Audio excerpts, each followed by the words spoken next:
WikiLeaks has released information that shows Hillary Clinton campaign staffers bribing 6 Republicans to destroy Trump.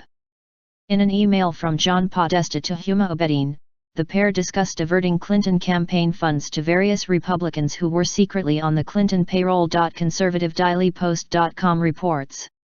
The email, sent in July of this year, describes how funds were being diverted from Clinton's campaign to the super PACs of Jeb Bush, Carly Fiorina, and John Kasich. According to the email, JB, CF, and JK PACs will be noticeably silent for the rest of the campaign. Each will receive a significant allowance from advertising budget. HRC is in the loop and has talked to all 3 personally. Eyes only. Other emails that surfaced but do not refer to anything other than title have also surfaced that raised eyebrows. It seems at a glance that the Clinton Foundation, or as I am calling it, the Pantsuit Mafia, has bought off several key members of the Republican Party to push the Clinton agenda. Such as he is on board, will retract the invitation to speak. Eyes only. This email was dated days before Speaker of the House Paul Ryan withdrew the invitation to Donald Trump to speak at an event in Wisconsin. Even though we do not have the smoking gun to say it was him, no other logical conclusion can be assumed. Other emails hint at the money being moved to Republican elected officials in the House and Senate. For instance, FEC reports shows that 2 large donations from PACs and private sources in early October went to John McCain right after he attacked Trump, publicly criticized Trump. That happened shortly after a slew of emails concerning moving money to support one candidate and move support from another. Shortly thereafter, his challenger in this tight race, Kirkpatrick, lost several key donors and money and support lessened from the DNC and the DSCC in the last few weeks of the race. The thing to note is that McCain is one of the lead sponsors of a committee to investigate any Russian influence into the election. Senator Lindsey Graham, another outspoken critic of Donald Trump and briefly candidate for president from July to December, also it seems received help from the Clintons. An email that simply states, "cleared the road for him in 2020, could mean that there will be no strong or supported Democrat in the South Carolina Senate race when Graham is up for re-election. As with McCain, Graham has publicly called for a look into the Russian influence in the election. There were a lot of politicians who were opposed to Donald Trump. These, in particular, all share a common bond. However, Trump humiliated them on stage in front of hundreds of millions of people around the world. This is more than just politics or conscientious objecting, this was revenge.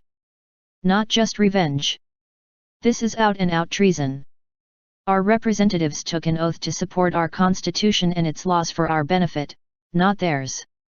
This is why gridlock is prevalent indeed. See, the treachery and the corruption are on both sides of the coin. Unfortunately, there is no way of knowing who the true Republicans are and who are the ones that are fronts for the Clinton machine, the Pantsuit Mafia.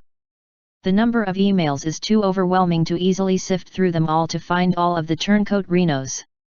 We must be diligent to ferret out those that have sold their souls for power.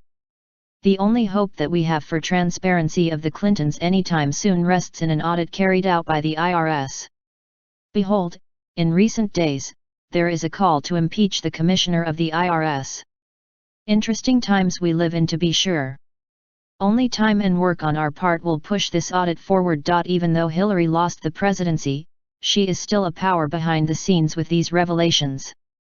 With her Democratic allies in Pelosi and Schumer and her Republican lackeys in the form of Ryan and other Republicans, she will set the agenda and pull the strings. We the people will have no idea who is on our side and who is not. For the Clintons, it will mean that even though the American people are supporting Trump and making America great again, they will set the agenda. We will be left scratching our heads and wondering how the GOP and Trump cannot accomplish anything. Clinton will be in control without having to ever show her hand or be responsible to the people. The Soros-Clinton team will have killed the republic and we will never know until it is too late. This Russian news story perhaps is the ultimate coup for the Clinton camp. She does not even have to be the winner of the Electoral College vote to have gained power. Should enough electors defect to Hillary or name another candidate in their votes, electors are not legally bound to vote for their candidate, then that could throw the vote into the House and Senate. The suspicious part of this simply is this: on January 20 a new president will be inaugurated. The Constitution in the 25th Amendment spells out the line of succession. If there is still not a picked president, the vice president shall become president, Kane or Pence. If the Senate has not picked a vice president by noon on the 20th, the Speaker of the House shall become president. Coincidence? The Roman Republic lasted for centuries in the hands of the people before falling to become the Roman Empire. That change did not happen by a foreign invasion or foreign intrigue. No barbarian or forceful enemy defeated that republic over 2,000 years ago. It was defeated from the inside by the treachery of the Senate and the blood of the slain Julius Caesar. Just as Caesar was stabbed in the back by men he thought were his allies, Trump is facing the same treachery. In the coming days and months, without our help and diligence, President Trump may also be gasping, "Et tu, Paul?"